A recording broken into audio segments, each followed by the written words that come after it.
It was a cold, gray morning in the Alaskan wilderness, the kind of day where the wind bites at your skin and the landscape is swallowed by a heavy fog. Mark, a freelance photographer, had been out in the field for weeks, capturing the raw beauty of the rugged terrain.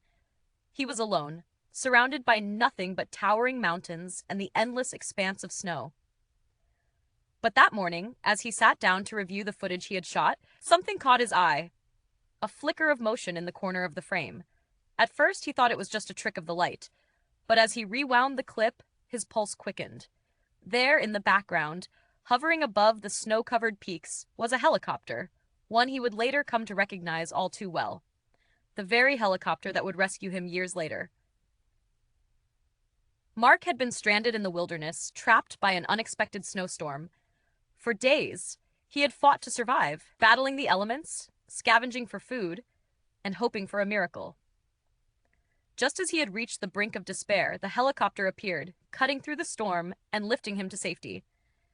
He had never given much thought to the timing of that rescue, until now. There in the footage was the helicopter, flying high above the snow, just as he had been struggling below.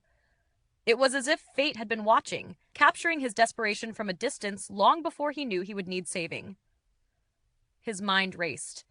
How had he managed to capture this moment, so far removed from the reality he was living at the time?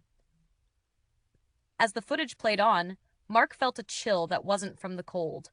The realization washed over him. He had been unknowingly documenting the very moment that would define his life. The man who had set out to capture the wilderness had, in a twist of fate, captured the moment that would ultimately lead to his own rescue.